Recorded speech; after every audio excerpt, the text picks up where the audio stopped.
Hello बच्चों, कैसे हो। मैं आपका भाई गौरव अपने यूट्यूब चैनल पर आपका हार्दिक स्वागत करता हूं। आज जो हमारा टॉपिक है वो है 11वीं क्लास का जो संबंध एवं फलन दूसरा चैप्टर चल रहा है। उसमें हमने देखा था कृमित युग्म के बारे में, कार्तीय गुणन के बारे में।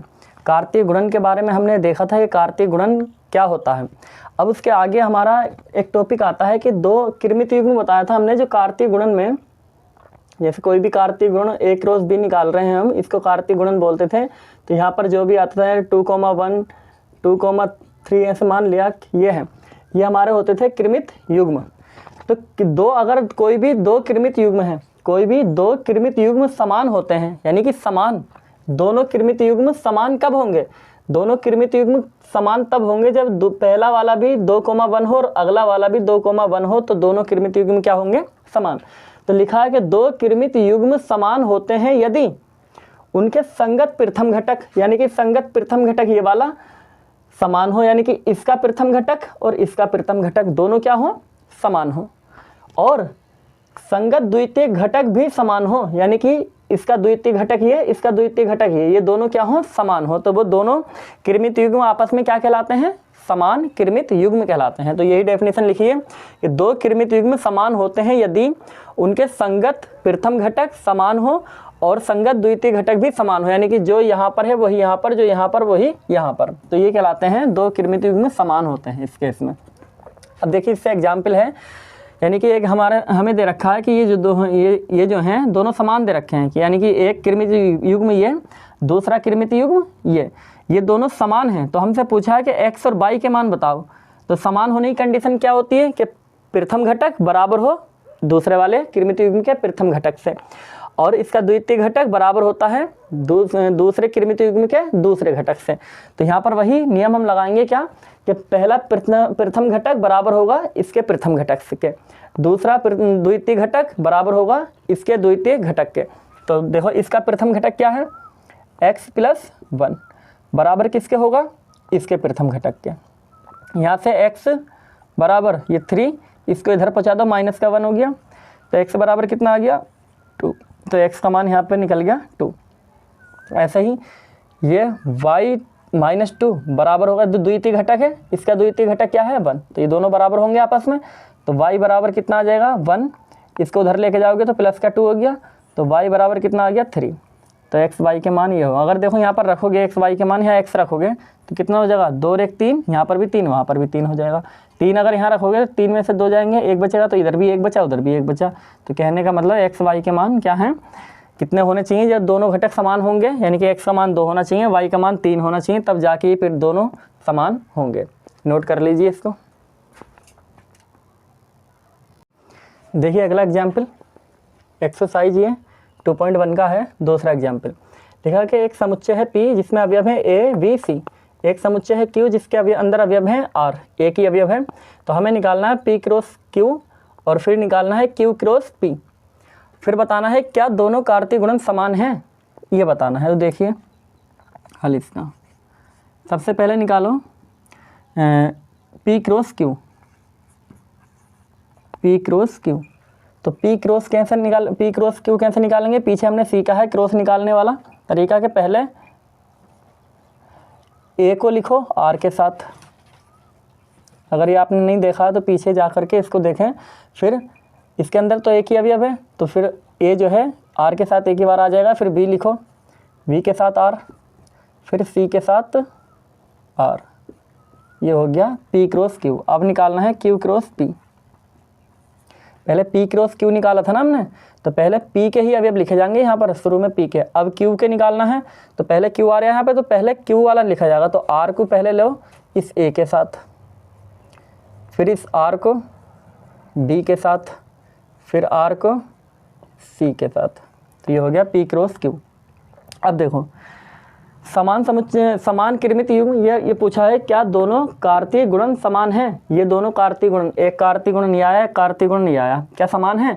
अब देखो समान होने की कंडीशन क्या आती है कि कृमित युग्म क्या होने चाहिए? समान होने चाहिए। जो अभी पीछे हमने देखा था कृमित युग्म क्या होने चाहिए? समान।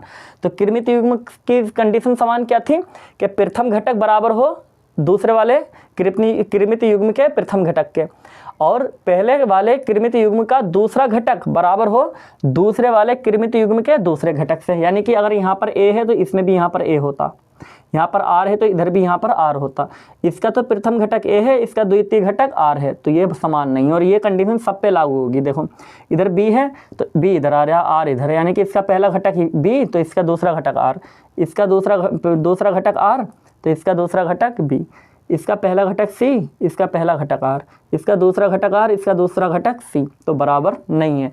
जब कृमित युग्म बराबर नहीं है तो कार्तीय गुणन भी बराबर नहीं होंगे। तो लिखोगे अतः दोनों कार्तीय गुणन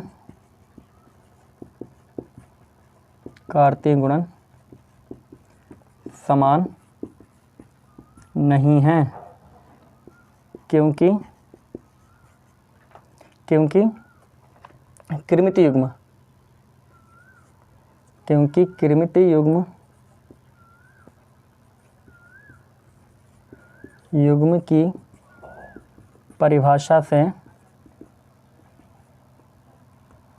कृमित युग्म की परिभाषा से ये जो कृमित युग्म है समान नहीं, यानी कि लिख सकते हो कि जो ये बराबर नहीं है किसके, R, 1 है, ऐसा लिख सकते हो। ठीक है, बाकी सभी बराबर नहीं है तो केवल एक ही लिख दो। लिखो फिर अतः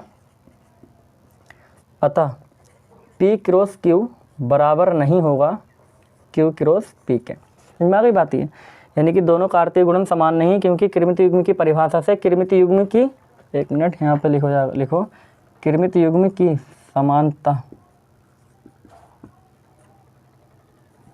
समानता की परिभाषा से। समानता की परिभाषा क्या होती है कि इसके पहला घटक बराबर हो इसके घटक के, इसके पहले घटक के, इसका दूसरा घटक इसके दूसरे घटक के बराबर हो, जो कि बराबर नहीं है। जब पहले यही वाला अवयव बराबर नहीं है तो ये भी नहीं है, ये भी नहीं है, यानी कोई अवयव बराबर ही नहीं है। तो इस प्रकार कह सकते हैं कि P क्रॉस Q बराबर नहीं होगा Q क्रॉस P के। P क्रॉस Q क्या है, कृमित युग्म कार्तीय गुणन। तो ये तो पूछा था दोनों कार्तीय गुणन समान है या नहीं, तो ये भी, ये कार्तीय गुणन और ये वाला कार्तीय गुणन दोनों समान नहीं हैं। देखिए अगला एग्जाम्पल है तीसरा। A समुच्चय दे रखा है जिसके अंदर अवयव हैं 1, 2, 3। B समुच्चय दे रखा है जिसके अंदर अवयव हैं 3, 4। C समुच्चय दे रखा है जिसके अंदर अवयव हैं 4, 5, 6। पहला निकालना हमें A cross B intersection C, फिर निकालना है दूसरा A क्रॉस B के साथ इंटरसेक्शन A क्रॉस C, ऐसे ही A cross B union C के साथ निकालना है। अब A क्रॉस B और A क्रॉस C का यूनियन निकालना है। सबसे पहले देखो पहला वाला,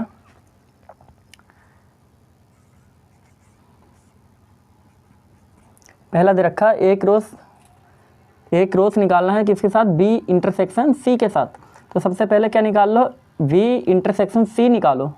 जब B इंटरसेक्शन C निकल जाएगा तो उसका क्रॉस A के साथ निकाल लेंगे हम। तो पहले निकालना पड़ेगा B इंटरसेक्शन C, तो पहले निकालो B इंटरसेक्शन C। तो B के अवयव कहाँ हैं, ये रहे इंटरसेक्शन C 4, 5, 6। इंटरसेक्शन कैसे निकालते थे, इंटरसेक्शन निकालते थे हम पहले चैप्टर में सीखा है कि जो कॉमन होता है केवल वही पार्ट, जैसे 4 इधर 4 उधर, तो इंटरसेक्शन में क्या आ जाएगा 4। तो इंटरसेक्शन ये निकल गया। हम अब निकालेंगे A क्रॉस किसके साथ में, B इंटरसेक्शन, भाई A क्रॉस A के साथ क्रॉस तो निकालना है B इंटरसेक्शन C का, तो B इंटरसेक्शन C हमारे पास आ गया, इसके साथ क्रॉस निकाल लो।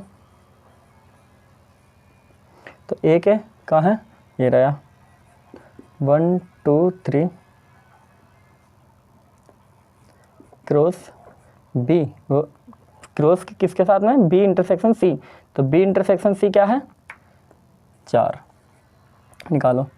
अब A cross B intersection C, ये ऐसे ही पहले A आ रहा है ना, तो A के अभी पहले लिए जाएंगे। तो देखो A को पहले 4 के साथ लिखो 1, 4, फिर उधर तो कोई अवयव है नहीं तो 1 4 के साथ हो गया, अब 2 4 के साथ, ऐसे ही अब 3 4 के साथ। तो ये आ गया हमारे पास A cross B intersection C। अब देखो अगला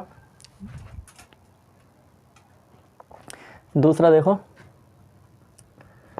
दूसरा निकालना है ए क्रॉस बी, ए क्रॉस सी के साथ इंटरसेक्शन निकालना है, यानी कि ए क्रॉस बी निकालेंगे पहले, फिर ए क्रॉस सी निकालेंगे, फिर दोनों का इंटरसेक्शन करना है। तो सबसे पहले क्या निकालो, ए क्रॉस बी निकालो, ए क्रॉस बी। तो ए कितना है 1 2 3, फिर क्रॉस बी कितना पहले लिख लिया हमने, बाद में करेंगे, ठीक है। यहाँ पर मैंने ए बी समुच्चय लिख दिए, बी क्रॉस यानी कि बी के अवयव लिख दिए हमने 3,4 ये। अब एक पहले ए के अवयव लिखे जाएंगे, तो ए वाला ये है ना, तो पहले इसके अवयव पहले लिखे जाएंगे, यानी कि 1 किसके साथ 3 के साथ, ये हो गया। अभी एक अवयव और है तो इस 1 को उसके साथ और लिखा जाएगा, ये पीछे सिखा रखा है, देख लेना अगर आपने नहीं देखा तो। अब 2 को लिखो ऐसे ही, 2 को 3 के साथ, ऐसे ही 2 को 4 के साथ, अब ऐसे 3 को इस 3 के साथ, फिर ऐसे ही इस 3 को इस 4 के साथ, ये हो गया ए क्रॉस बी हो गया। अभी निकालना है क्या, ए क्रॉस सी, ए क्रॉस सी निकालो। अब तो ए 1 2 3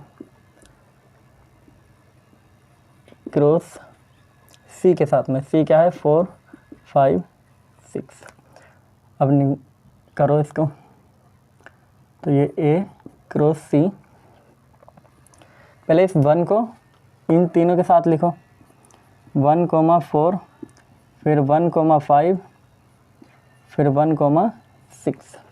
अब 2 को लिखो ऐसे ही, 2,4, 2,5, 2,6।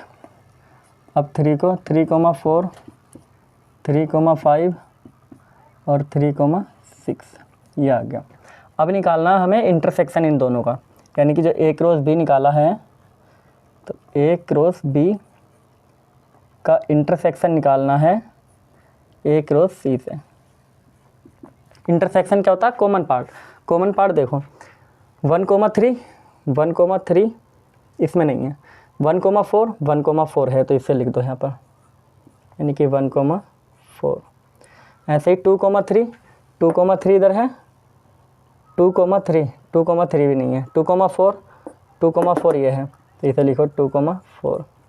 अब 3,3, 3,3 इधर है, इसमें 3,3 नहीं है, 3,4, 3,4 ये रहा, इसको ले लो, 3,4 हो गया, बस यही है। तो ये हमारे पास क्या आ गया, ये आ गया ए क्रॉस बी का इंटरसेक्शन ए क्रॉस सी के साथ में।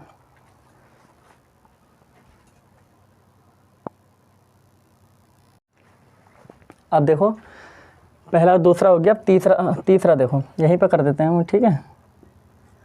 तीसरे में क्या था, यही तो है सेम, पर क्या है बस यहाँ पर यूनियन निकालना। तो पहले हम यहाँ पर क्या निकालेंगे, यूनियन निकालेंगे। तो यूनियन कैसे निकलता है, अभी यूनियन निकलता है, सबको मिक्स करना होता, मिक्स कर दो सबको, और जो दोनों में है उसको एक बार ले लो। तो 3, 4 इधर भी, 4 इधर भी एक बार ले लो, फिर 5 और ये 6। अब इनका क्या करना है हमें, यहाँ पर यूनियन। तो यूनियन में क्या क्या आया, यूनियन में आया है, यहाँ पर भी यूनियन करो। यूनियन में क्या क्या है, ये है 3,4 5 और ये 6। तो इसको क्रॉस निकालना है अब इसका। तो देखिए लिख देते हैं ए क्रॉस बी यूनियन सी। तो पहले ए के अवयव इनके साथ में, तो क्या आएगा 1,3, फिर 1,4, फिर 1,5, फिर 1,6, ये हो गया। ऐसे ही 2,3, 2,4, 2,5, 2,6 दिख रहा, ठीक। ऐसे ही 2,6 हो गया, 3,3, ऐसे ही 3,4, 3,5 और ये 3,6, ये आ गया हमारे पास में ए क्रॉस बी यूनियन सी।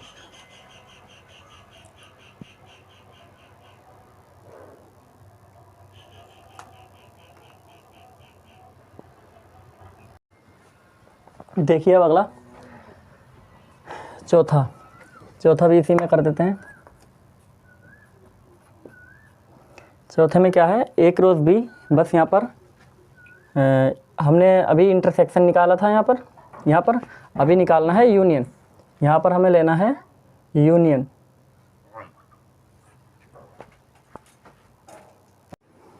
देखिए यूनियन निकालना है, बस यहाँ पर सेम है, बस यहाँ पर इंटरसेक्शन क्या था इन दोनों का हमने, यहाँ पर हमें करना है यूनियन। तो यूनियन में क्या करते हैं, अभी सबको मिक्स करना होता है, और जो केवल जो दोनों में सेम है उनको एक बार लिखना होता है। तो यहाँ पर सबको लिखते जाओ, 1,3 लिखा, 1,3 1,4 1,4, तो 1,4 इधर भी कोई बात नहीं, एक बार लिखना होगा। 2,3 अब देखो इधर नहीं, कोई नहीं, अब 2,4 इधर आ गया, इधर भी है ये, तो एक बार लिखा जाएगा। ऐसे ही 3,3 इसमें नहीं है पर लिखा वो जाएगा, 3,3 हो गया। अब ऐसे ही 3,4 इधर है, कोई नहीं, लिख लो। अब क्या बचा ये, अब बाकी के जो बचे वो भी लिख दो इसमें से। देखो क्या क्या आ गया, 1,4 आ गया, ये नहीं लेंगे। अब 1,5 बचा है अभी, तो इसको लिखो। अब 1,6 इधर नहीं आया है, तो इसको भी लिखो। 2,4 आ गया, तो इसको नहीं लिखेंगे। 2,5 नहीं आया है, तो ये लिखो। ऐसे 2,6 इसमें नहीं आया है, तो ये लिखना पड़ेगा। अब 3,4 आ गया, ये नहीं लिखेंगे। अब 3,5 नहीं आया, तो लिखना पड़ेगा। अब 3,6 नहीं आया है, तो ये भी लिखना पड़ेगा। तो ये जो आ गया हमारे पास, ये आ गया ए क्रॉस सी का यूनियन।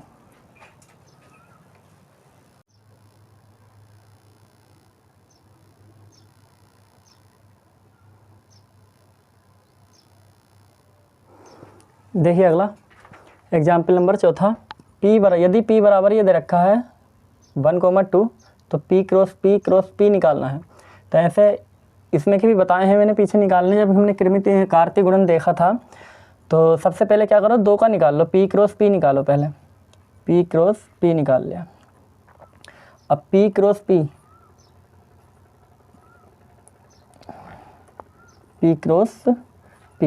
कैसे निकालेंगे, पहले लिख दो, ये 1,2 P में भी यही है, और जो दूसरा P है वो भी यही है। अब P क्रॉस P बराबर 1 की 1 से करो, फिर 1 का 2 से, ऐसे ही 2 का 1 से, फिर 2 का 2 से, ये हो गया P क्रॉस P। अभी P क्रॉस P ये निकालना। अब देखो कोई भी, अब इसमें दिक्कत ये होगी कि भाई ये वाला P क्रॉस P ये पहले है या P क्रॉस P ये पहले है, उससे कोई दिक्कत की बात नहीं, किसी को भी रख लो, चाहे ये वाला पहले रख लो केवल यहाँ पर, या इस वाले को पहले रख लो, कोई दिक्कत की बात नहीं होगी। तो पहले हमने ये रख लिया 1,2, फिर इसका क्रॉस करना है P क्रॉस P से, तो 1,2 1,3 1,2 नहीं 1,1 हो गया, 1,2 हो गया, फिर 2,1, फिर 2,2। अब देखो P क्रॉस P बराबर, पहले इस 1 की इससे, या पूरा एक अवयव है तो इस 1 की के साथ होगी, पूरे के साथ, तो 1,1,1, फिर अब इस 1 की इस अवयव के साथ में, ये पूरा एक अवयव है इसका, तो 1,1,2 ये वाला, फिर इस 1 की इस अवयव के साथ में, तो 1,2,1, फिर इस 1 की इस अवयव के साथ में, तो ये आ गया। ऐसे ही 2 की इस पूरे इस वाले अवयव के साथ में, तो 2,1,1, फिर इस 2 की इस वाले अवयव के साथ में, तो 2,1,2। अब 2 की इसके साथ में, तो 2,2,1। अब 2 की इसके साथ में, तो 2,2,2 ये हो गया हमारे पास P cross P cross P। देखिए अगला एग्जाम्पल है, एग्जाम्पल नंबर 5वां। यदि R क्या है, समस्त वास्तविक संख्याओं का समुच्चय है। R जो है समस्त वास्तविक संख्याओं का समुच्चय है, यानी कि रियल नंबर का सेट है ये, जिसमें सारे वास्तविक नंबर हैं। वास्तविक नंबर्स क्या क्या होते हैं, प्लस माइनस में भी, पॉइंट में भी, ठीक है। यानी कि अंडर रूट के अंदर जितनी भी संख्याएं सारी वास्तविक संख्या, केवल अंडर रूट के अंदर माइनस वाली संख्याओं को छोड़कर, यानी कि सारी संख्याएं हैं वास्तविक संख्याओं में। तो पूछा है, तो कार्तीय गुणन R क्रॉस R और R cross R cross R क्या निरूपित करते हैं। तो देखो इसे, अगर R क्रॉस R है, देखो कोई भी समुच्चय को, अभी हम आगे संबंध सीखेंगे तो संबंध को लिखने का एक हम रोस्टर रूप और समुच्चय निर्माण रूप देखेंगे। जैसे समुच्चय में हमने देखा समुच्चय का समुच्चय रोस्टर रूप और समुच्चय निर्माण रूप, ऐसे देखा था। ऐसे हम संबंध को देखेंगे। संबंध में तो किस प्रकार से, 2 प्रकार से लिखा जा सकता है कि एक तो रोस्टर रूप हो गया और एक समुच्चय निर्माण रूप, और एक रूप और होता है तीर आरेख द्वारा, तीर के द्वारा दिखाना, वो भी एक रूप होता है उसका। तो अगर R क्रॉस R लिखेंगे तो समुच्चय निर्माण रूप में जो अभी पीछे हमने लिखे हैं, जैसे A,2 या A,3, A,4, ये है रोस्टर रूप। इसी को अगर समुच्चय निर्माण रूप में लिखेंगे तो किस प्रकार से लिखेंगे, तो क्या लिखेंगे यहाँ पर हम लिखेंगे कि जो X, Y, वही उसमें क्या लिखते थे हम समुच्चय में, जैसे ये समुच्चय का रोस्टर रूप लिखना हमें कुछ, तो क्या लिखते थे यहाँ पे X सच दैट, फिर लिखते थे X किस प्रकार है, दिखाते थे किस प्रकार है। तो केवल यहाँ पर एक लिखते थे, क्योंकि वहाँ पर अवयव एक की बात होती थी। यहाँ पर जो अवयव होगा वो पूरा एक कृमित युग्म के रूप में है, यानी कि X, Y, यानी कि जो भी होगा 1,2, 2,3, तो एक कृमित युग्म के रूप में है। तो यहाँ पर इस प्रकार से लिखा जाएगा कि X, Y such that. X, Y क्या है, यहाँ पर दिखाना पड़ेगा कि X, Y किससे बिलोंग कर रहे हैं, R से, यानी कि जो X है वो समुच्चय R में से लिया गया है कोई अवयव, जो Y है वो भी समुच्चय R में से ही लिया गया है। तो इसको दिखाने का तरीका ये हो गया। अब ये किसको निरूपित करता है, ये निरूपित करता है क्योंकि इसमें X, Y, अगर हम एक ये देखा होगा तुमने, देखी होगी, ये क्या बोलते हैं इसको, इधर हमारे पास X अक्ष होती है, ये Y अक्ष है,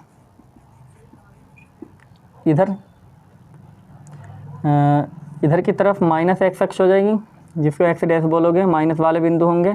इधर की तरफ ये Y डैश हो जाएगी, माइनस Y वाले होंगे यहाँ पर। तो ये जो दर्शाता है R क्रॉस R एक द्विविमीय है, इसको बोलते हैं द्विविमीय,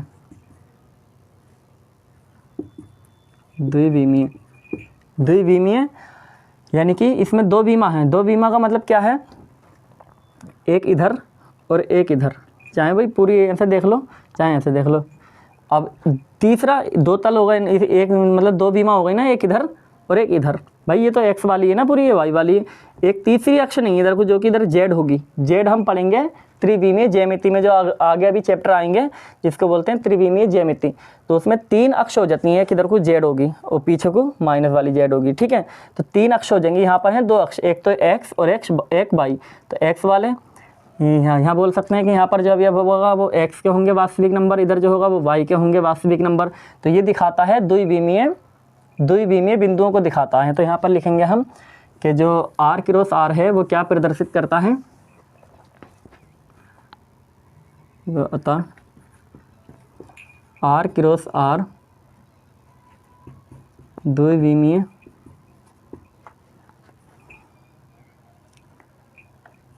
बिंदुओं को प्रदर्शित करता है। अब ऐसा ही R क्रॉस R उसको कैसे लिखेंगे, उसको लिखेंगे यहाँ पर अब X, Y, Z, क्योंकि अब क्या होगा, तीन अवयव हो जाएंगे ना उसके अंदर, मतलब जो भी हैं ये 3 हो जाएंगे। तो अब जैसे यहाँ पर 2 थे, यहाँ पर युग्म था, कृमित युग्म, इसको बोलते हैं। अच्छा एक चीज़, अगर ये लिखा है 2,3, इनको बोलते हैं कृमित युग्म। अगर है 2,1,3, इसको बोलेंगे कृमित त्रिक, कृमित त्रिक।